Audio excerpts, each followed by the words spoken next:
রাজস্ব বোর্ডকে জনগণের স্বার্থে আস্থা অর্জনের নির্দেশনা প্রধানমন্ত্রীর। অপ্রয়োজনীয় খাতে ব্যয় কমানোর চেষ্টায় সরকার। বর্তমান সরকার এনবিআর তথা রাজস্ব কাঠামোকে জনবান্ধব হিসাবে গড়ে তুলতে চায়। প্রধানমন্ত্রী ভারত সফরে গেলে যে কোনো সমস্যা সমাধান সম্ভব বললেন দীনেশ ত্রিবেদী। কার্যকর পদক্ষেপ দেখতে চায় Dhaka. But these concerns can only be mitigated once you meet. Dhaka সহ 3 শহরে নামলো নারীদের পিঙ্ক বাস। মেয়েরা অনেক সাবধানতার মধ্যে থাকবে এবং তারা কোনো ঝামেলা ছাড়াই যাতায়াত করতে পারবে। দুর্ঘটনা বা সেই রকম কিছু ফেস না করে সেই জন্য আমরা সেই সর্বোচ্চ নিরাপত্তা তাদেরকে দিয়ে প্রদান করব। যারা এখানে কর্মকর্তারা আছেন বিআরটিসি এবং যোগাযোগ মন্ত্রণালয়, ডেফিনেটলি আমি তাদের উদ্দেশ্যে বলতে চাচ্ছি, আজকে যে সেবাটা আমরা পাবো 2 মাস পর এই সেবার মান আরো বাড়াতে হবে। ঢাকা চট্টগ্রাম মহাসড়কে এআই ক্যামেরা চালু। মহাসড়কে যে চাঁদাবাজি হয় সবকিছু ক্যামেরায় যেহেতু রেকর্ডেড থাকবে, আশা করি এই প্রবণতাটা কমবে। ইশতেহার বাস্তবায়নে মাঠে থাকার অঙ্গীকার বিএনপির 4 নেতার। যে আশা, যে ভরসা নিয়ে আমাদেরকে দায়িত্ব দেওয়া হয়েছে, আমরা আশা করি 4 জনই সেই দায়িত্ব নিষ্ঠার সাথে পালন করার চেষ্টা করব। সরকারের ব্যর্থতা চায় না জামাত। সরকার ব্যর্থ হোক এটা আমরা চাই না। সরকারের ভালো কাজে সহযোগিতা করাই আমাদের পার্লামেন্টের বিরোধী নেতার প্রতিশ্রুতি। রোহিঙ্গাদের বাঙালি বলে বিভ্রান্তি ছড়াচ্ছে মিয়ানমার, দায় এড়ানোর চেষ্টা। রাষ্ট্রদূতকে ডেকে ঢাকার কড়া প্রতিবাদ। ব্রিক্স সম্মেলনের আগে ভারত চীন সীমান্তে উত্তাপ। অরুণাচলে অনুপ্রবেশের অভিযোগ, ভিত্তিহীন দাবি দিল্লির। স্বাগত নিউজ 24 সংবাদে। আর পুরো আয়োজনের সঙ্গে আছি আমরা দুজন, আমি নাফিসা হক এবং আমি সোহাগ বক্স। দর্শক দেখছিলেন সুপার বোর্ড সংবাদ শিরোনাম। দেশ এবং জনগণের স্বার্থে আস্থায় ফিরতে হবে এনবিআরকে। দুপুরে রাজধানীর চীন মৈত্রী সম্মেলন কেন্দ্রে রাজস্ব সম্মেলন 2026-এ যোগ দিয়ে এই নির্দেশনা দেন প্রধানমন্ত্রী তারেক রহমান। তিনি বলেন, রাজস্ব কাঠামো জনবান্ধব করতে বদ্ধপরিকর সরকার, আর অপ্রয়োজনীয় খাতে ব্যয় কমানোর চেষ্টা চলছে। রাজধানীর বাংলাদেশ চীন মৈত্রী সম্মেলন কেন্দ্রে রাজস্ব সম্মেলন 2026 আয়োজন করে অর্থ মন্ত্রণালয়ের অভ্যন্তরীণ সম্পদ বিভাগ ও জাতীয় রাজস্ব বোর্ড এনবিআর। সম্মেলনে যোগ দিয়ে প্রধানমন্ত্রী তারেক রহমান বলেন, পতিত ফ্যাসিবাদী সরকার স্বেচ্ছাচারিতার মাধ্যমে এনবিআরকে প্রশ্নবিদ্ধ করেছিল। জানান, বর্তমান সরকার এনবিআরকে একটি নির্ভরযোগ্য বিশ্বস্ত প্রতিষ্ঠান হিসেবে গড়তে চায়। এনবিআর এর নীতি নিয়ম উপেক্ষা করে ব্যক্তি কিংবা দলীয় স্বার্থে কাউকে পৃষ্ঠপোষকতা, কারো প্রতি বিরূপ মনোভাব কিংবা রাজস্ব আহরণে স্বেচ্ছাচারিতা এনবিআরকে প্রশ্নবিদ্ধ করেছিল। ফ্যাসিবাদ মুক্ত বাংলাদেশে এবার আমাদের ঘুরে দাঁড়ানোর পালা, অর্থাৎ বাংলাদেশের ঘুরে দাঁড়ানোর পালা।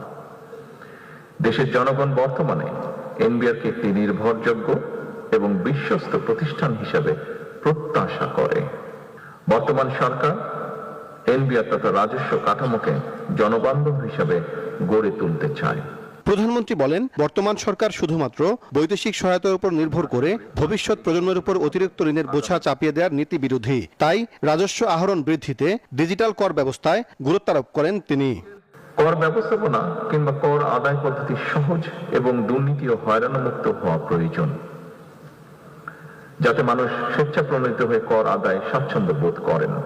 একই করদাতাদের উপর বারবার করের বোঝা বাড়িয়ে রাজস্ব বৃদ্ধির নীতি খুব সম্মত টেকসই পদ্ধতি নয়, বরং কর প্রদানে সক্ষম ব্যক্তিদেরকে শনাক্ত করে তাদেরকে যথাযথ নিয়মে করের আওতায় আনার ব্যবস্থা করার কার্যক্রম উদ্যোগ গ্রহণ করা বোধহয় অত্যন্ত প্রয়োজন। এই জন্য ডিজিটালি আধুনিক ডাটা ভিত্তিক কর প্রশাসন গড়ে তোলার খুব সম্মত কোনো বিকল্প নেই। সমৃদ্ধ বাংলাদেশের স্বার্থে সবাই মিলে একটি শক্তিশালী রাজস্ব ব্যবস্থা গড়ে তোলার আহ্বানও জানান প্রধানমন্ত্রী তারেক রহমান। আমাদের সকলের প্রয়োজন দেশপ্রেম এবং আন্তরিকতা। সাইফুল ইসলাম, নিউজ 24, ঢাকা। বাংলাদেশের প্রধানমন্ত্রী জনগণের প্রধানমন্ত্রী।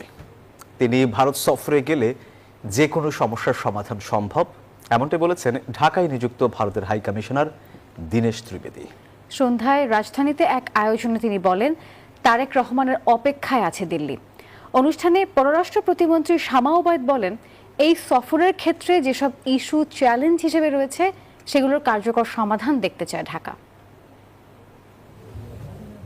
রাজধানীর একটি 5 তারকা হোটেলে আয়োজিত এই সংবর্ধনা অনুষ্ঠান উঠে আসে ঢাকা দিল্লি দ্বিপাক্ষিক সম্পর্কের নানা সমীকরণ।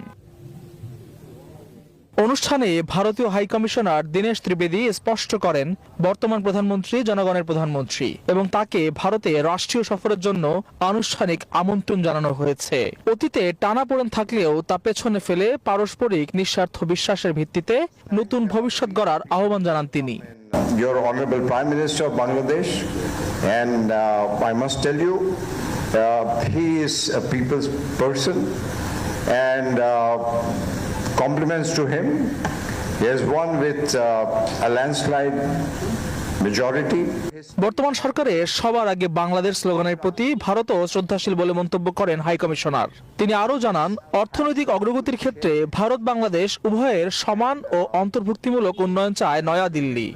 Let's have this journey together, and you know, like I said, we share so much.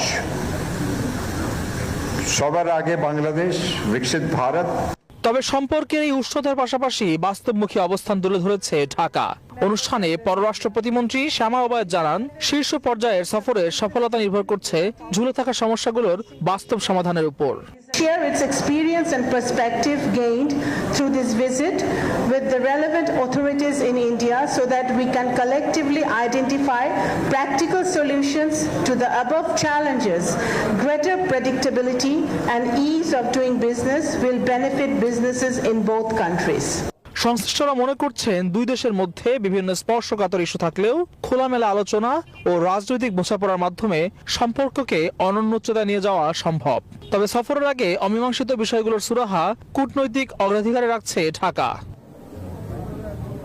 Al Mohammadul Khan, news 24, Dhaka. রাজধানীতে নারীদের জন্য পিঙ্ক বাস সার্ভিস চালু করেছে বিআরটিসি। এই বাসের চালক এবং কন্ডাক্টরও নারী। রাজধানী ঢাকায় 10টি এবং চট্টগ্রাম ও বগুড়ায় 4টি করে বাস দিয়ে শুরু হয়েছে এই সেবা। সকালে রাজধানীর তেজগাঁওয়ে এর উদ্বোধন করেন সড়ক মন্ত্রী শেখ রবিউল আলম। বলেন, এর মধ্য দিয়ে বিএনপি সরকারের একটি নির্বাচনী প্রতিশ্রুতির বাস্তবায়ন শুরু হলো।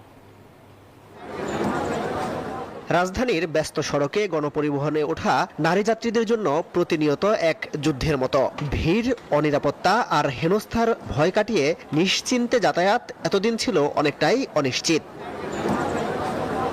তবে সেই ভোগান্তি ঘোচাতে এবার নতুন দিগন্তের সূচনা হলো। নারীদের নিরাপদ ও স্বাচ্ছন্দ্যময় যাত্রা নিশ্চিত করতে বিআরটিসি চালু করলো বিশেষ পিঙ্ক বাস সার্ভিস।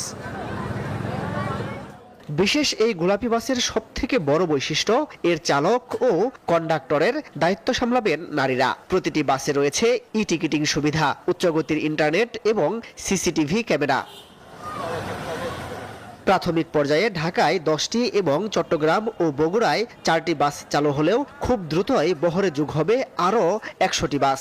ঢাকার 9টি রুটে সকাল 6টা থেকে রাত 9টা পর্যন্ত চলবে পিঙ্ক বাস। মোট 114টি স্টপেজ থেকে যাত্রী ওঠানামা করতে পারবে। মেয়েরা অনেক সাবধানতার মধ্যে থাকবে এবং তারা কোনো ঝামেলা ছাড়াই যাতায়াত করতে পারবে। আমি একজন মহিলা হিসাবে একটা চ্যালেঞ্জিং কাজ করতে পারবো, এটাই আমার কাছে অনেক বড়। আমি যা ফেস করেছি গত দিনে, আর বাকি নারীরা যাতে সেই দুর্ঘটনা বা সেই রকম কিছু ফেস না করে, সেই জন্য আমরা সেই সর্বোচ্চ নিরাপত্তা তাদেরকে দিয়ে প্রদান করব। রাজধানীর তেজগাঁও বিআরটিসি ট্রাক ডিপো প্রাঙ্গণে এই সেবার উদ্বোধন করেন সড়ক পরিবহন মন্ত্রী। বলেন, গুরুত্বপূর্ণ নির্বাচনী ইশতেহার বাস্তবায়ন হলো। এমনও হয়েছে, অনড়ম্বর উদ্বোধন হয়েছে, 6 মাস গিয়ে আর অস্তিত্ব খুঁজে পাওয়া যায় নাই। সেটা এই সরকার হতে দেবে না, সেটা এই মন্ত্রণালয় কিন্তু কোনোভাবে সেই জায়গায় আবার আমাদেরকে ফিরে যেতে হয় তা হবে না। যারা এখানে কর্মকর্তারা আছেন বিআরটিসি এবং যোগাযোগ মন্ত্রণালয়ের, ডেফিনেটলি আমি তাদের উদ্দেশ্যে বলতে চাচ্ছি, আজকে যে সেবাটা আমরা পাবো, 2 মাস পর এই সেবার মান আরো বাড়াতে হবে। প্রাথমিকভাবে সীমিত সংখ্যক বাস দিয়ে শুরু হওয়া এই সেবা যেন রুট ভিত্তিক সঠিক ব্যবস্থাপনায় পরিচালিত হয় এবং দ্রুত বাসের সংখ্যা বাড়ানো হয়, এমনটাই প্রত্যাশা নারী যাত্রীদের। মাসুদ সুমন, নিউজ 24, ঢাকা। দর্শক, এআই প্রযুক্তির স্বয়ংক্রিয় জরিমানা ব্যবস্থার মাধ্যমে মহাসড়কে চাঁদাবাজি বন্ধ হবে বলে আশা করছেন স্বরাষ্ট্রমন্ত্রী সালাউদ্দিন আহমদ। সকালে ঢাকা চট্টগ্রাম মহাসড়কে অটো ফাইন সিস্টেম উদ্বোধন করেন তিনি। আর এক সময় তিনি বলেন, এর মাধ্যমে সামগ্রিক ট্রাফিক ব্যবস্থাপনায় বৈপ্লবিক পরিবর্তন আসবে। পর্যায়ক্রমে দেশের সব মহাসড়কে এই ব্যবস্থা চালুর ঘোষণা দেন স্বরাষ্ট্রমন্ত্রী। মঙ্গলবার সকালে নারায়ণগঞ্জের মেঘনাঘাটে হাইওয়ের মনিটরিং সেন্টার থেকে ঢাকা চট্টগ্রাম মহাসড়কে এআই প্রযুক্তির অটো ফাইন সিস্টেমের উদ্বোধন করেন স্বরাষ্ট্রমন্ত্রী। এ সময় মন্ত্রী বলেন, মহাসড়কের শৃঙ্খলা ফেরাতে এআই প্রযুক্তির এই পদ্ধতি নেওয়া হয়েছে। মহাসড়কে যে চাঁদাবাজি হয় সেটা মালিক পক্ষ থেকে হোক, শ্রমিক ফেডারেশনের পক্ষ থেকে হোক বা পুলিশের পক্ষ থেকে হোক, সবকিছু ক্যামেরায় যেহেতু রেকর্ডেড থাকবে, আশা করি এই প্রবণতাটা কমবে। স্বরাষ্ট্রমন্ত্রী বলেন, এই প্রযুক্তির কার্যকর সুফল বয়ে আনলে সারা দেশের সকল মহাসড়কে পর্যায়ক্রমে এই সিস্টেম চালু করা হবে। ক্যামেরা এবং এআই জেনারেটেড ফাইন সিস্টেমের আমরা ইন্ট্রোডিউস করেছি। ঢাকা চট্টগ্রাম মহাসড়কের এই ব্যবস্থা চালুর মধ্য দিয়ে কিছু ভুল ত্রুটি যদি ধরা পড়ে সেগুলো সংশোধন করে পর্যায়ক্রমে বাংলাদেশের সকল মহাসড়কে এই ব্যবস্থা চালু করবো ইনশাআল্লাহ। মহাসড়কে অটো ফাইন সিস্টেম চালু করায় সন্তোষ প্রকাশ করেন চালক সহ সংশ্লিষ্টরা। এআই ক্যামেরা থাকলে আমাদের জন্য সুবিধা হয়, দোষটা কার এটা বাই করা যাবে। এআই ক্যামেরাটা এটা অনেক ভালো, আমি মনে করি ভালো, সবার সিঙ্গেল মাইন্ডে চলবে। গাড়ি চাইলে এটা চিন্তাই হয়, অনেক মনে হয় ক্যামেরা থাকতে হবে না। অটো ফাইন সিস্টেম ক্যামেরার নজরদারিতে থাকবে যানবাহন, আর আইন লঙ্ঘন শনাক্ত হলেই স্বয়ংক্রিয়ভাবে তৈরি হবে মামলা। আজকের পর থেকে এগুলো সব ডেস্ক রিপোর্ট, নিউজ 24। বিএনপির নির্বাচনী ইশতেহার বাস্তবায়নে প্রধানমন্ত্রী তারেক রহমানের হাতকে শক্তিশালী করার অঙ্গীকার করেছেন নতুন যুক্ত হওয়া স্থায়ী কমিটির 4 সদস্য। সকালে রাজধানী জিয়া উদ্যানে শহীদ রাষ্ট্রপতি জিয়াউর রহমান এবং সাবেক প্রধানমন্ত্রী খালেদা জিয়ার সমাধিতে শ্রদ্ধা নিবেদন করেন তারা। নতুন দায়িত্ব পাওয়ার পর প্রথমবারের মতো শ্রদ্ধা জানাতে জিয়া উদ্যানে বিএনপির স্থায়ী কমিটির 4 সদস্য শহীদ রাষ্ট্রপতি জিয়াউর রহমান ও সাবেক প্রধানমন্ত্রী খালেদা জিয়ার সমাধিতে পুষ্পস্তবক অর্পণ করেন তারা। আত্মার মাগফিরাত কামনা করে বিশেষ মোনাজাতে অংশ নেন। পরে স্থায়ী কমিটির নতুন সদস্যরা বলেন, জিয়াউর রহমান 3 বছরে যা করেছে তারেক রহমান তার থেকে বেশি দ্রুত গতিতে দেশকে এগিয়ে নিয়ে যাচ্ছেন। শহীদ রাষ্ট্রপতি জিয়া রহমান তার 3 বছরে যে সমস্ত কর্মসূচি করছে এই দেশের জনগণের জন্য, আমার ধারণা ওনার ছেলে বর্তমান প্রধানমন্ত্রী তার চেয়ে দ্রুত গতিতে এগিয়ে যাচ্ছেন। প্রধানমন্ত্রী জনাব তারেক রহমান আমাদেরকে যে দায়িত্ব অর্পণ করেছেন, সে দায়িত্ব অর্পণে যেন আমরা সফল কাম হই। রুহুল কবির রিজভী ও আমানুল্লাহ আমান বলেন, বিএনপির দর্শন ও আদর্শকে সামনে রেখে দেশ গড়ার কাজ করবে বর্তমান সরকার। জনগণের প্রত্যাশা পূরণে প্রধানমন্ত্রী তারেক রহমানের নেতৃত্বে এগিয়ে যাওয়ার কথাও জানান তারা। আমরা জনগণকে নিয়ে এই দলকে, এই সরকারকে সহযোগিতার মধ্য দিয়ে, নিষ্ঠার সাথে কর্মকাণ্ড পরিচালনার মধ্য দিয়ে আমরা কাজ করে যাব। যে আশা, যে ভরসা নিয়ে আমাদেরকে দায়িত্ব দেওয়া হয়েছে, আমরা আশা করি 4 জনই সেই দায়িত্ব নিষ্ঠার সাথে পালন করার চেষ্টা করব। তারা বলেন, বিএনপি দীর্ঘ রাজনৈতিক ঐতিহ্যের ধারক, সেই ঐতিহ্য ও সুযোগকেই সফলভাবে কাজে লাগাতে চান নতুন দায়িত্ব পাওয়া নেতারা।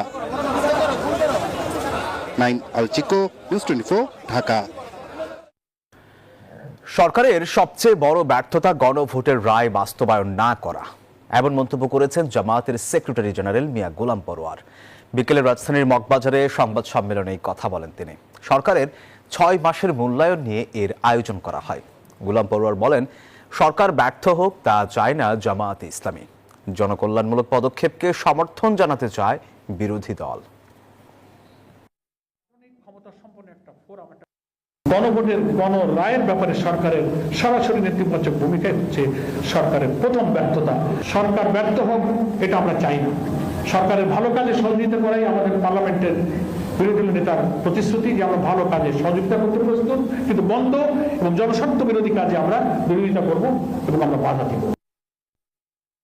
মিয়ানমার রোহিঙ্গাদের বাঙালি বলায় কড়া প্রতিবাদ জানিয়েছেন বাংলাদেশ। বিকেলে ঢাকায় নিযুক্ত দেশটির রাষ্ট্রদূত কিয়াও সোয়েমোকে তলব করে এই প্রতিবাদ জানিয়েছে পররাষ্ট্র মন্ত্রণালয়।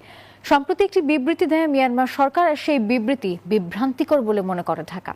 বাংলাদেশ মনে করে রোহিঙ্গা সংকটের ক্ষেত্রে দায় এড়ানোর চেষ্টা করছে মিয়ানমার। পররাষ্ট্র প্রতিমন্ত্রী শামা ওবায়দ জানান, আন্তর্জাতিক সম্প্রদায়কে আরও সক্রিয় করে রোহিঙ্গা প্রত্যাবাসনে মিয়ানমারের ওপর চাপ বাড়ানোর চেষ্টা করছে বাংলাদেশ। দেশে আল কায়দা নিয়ে জাতিসংঘের প্রতিবেদনকে আওয়ামী প্রোপাগান্ডার ফল বলেও মন্তব্য করেন তিনি।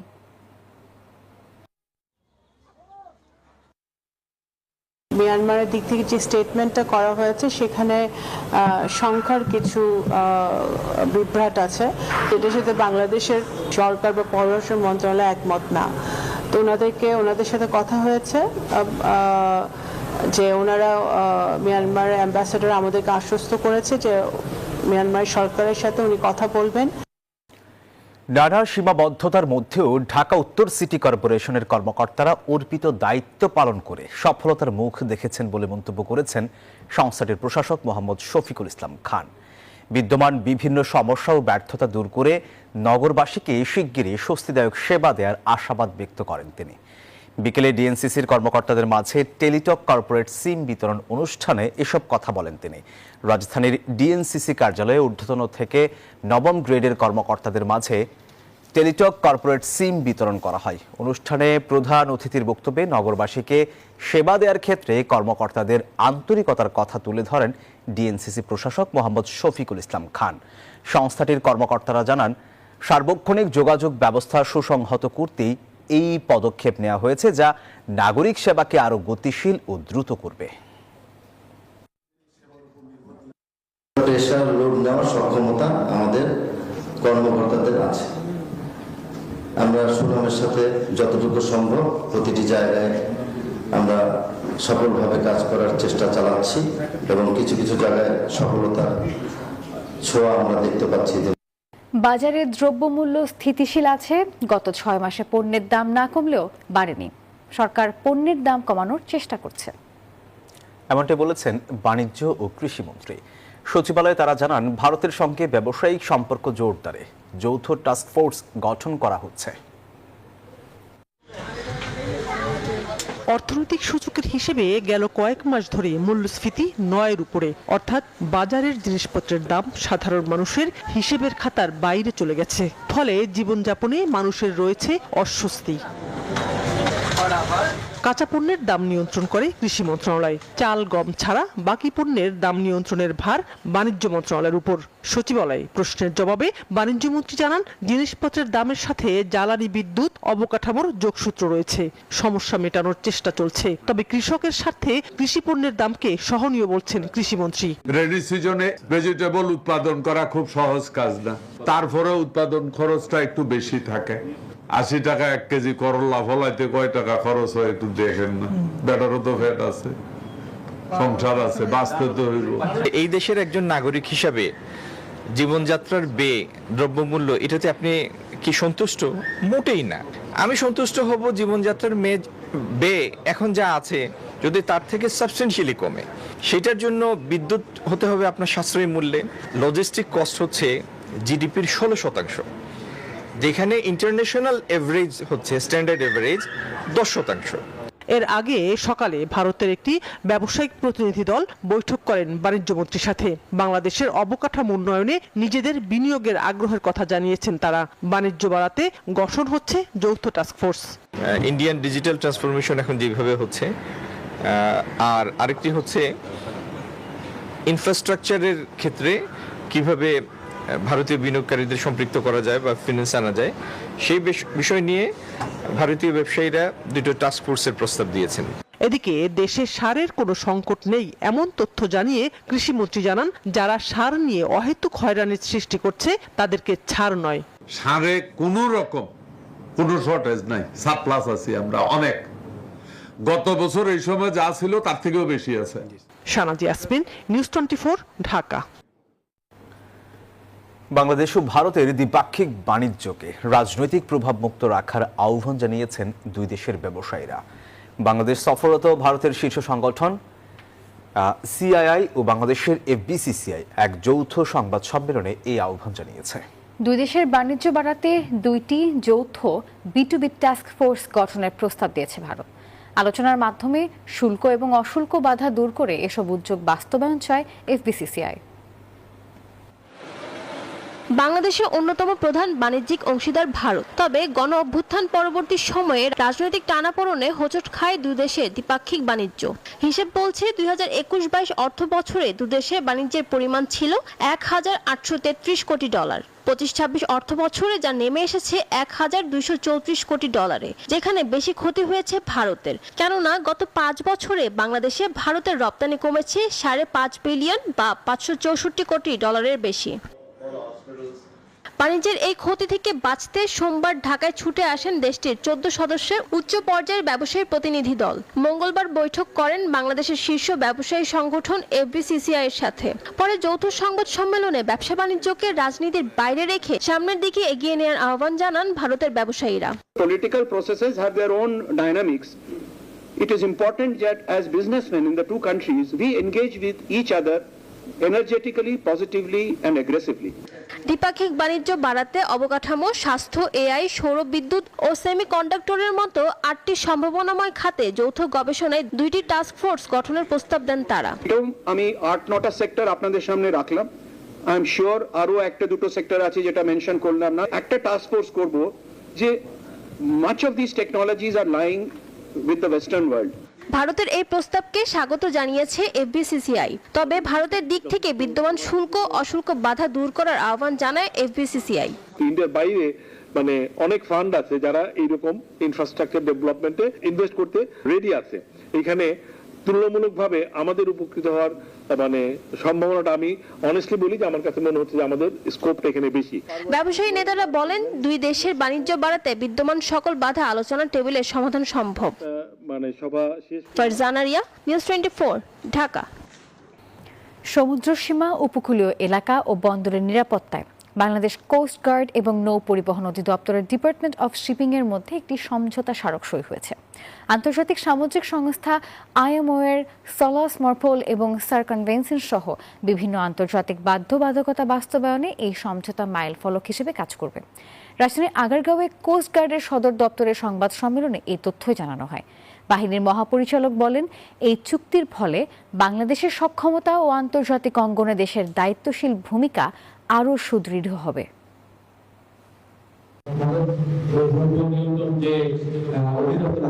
তাকে আরো শক্তিশালী করা হচ্ছে, তাকে আরো করা হচ্ছে।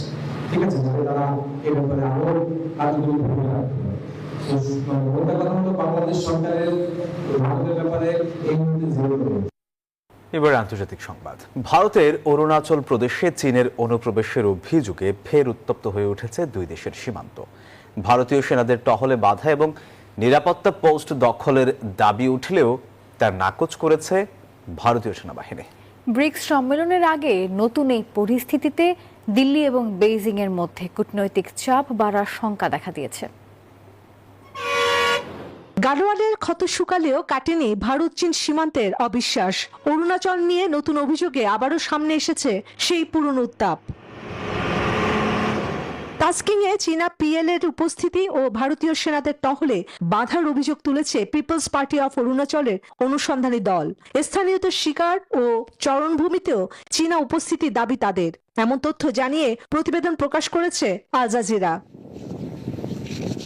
তবে ভারতীয় সেনাবাহিনীর দাবি, চীনা অনুপ্রবেশ কিংবা ভারতীয় ভূখণ্ড হারানোর খবর ভিত্তিহীন। সীমান্তের সব পোস্টেই দিল্লির নিয়ন্ত্রণে।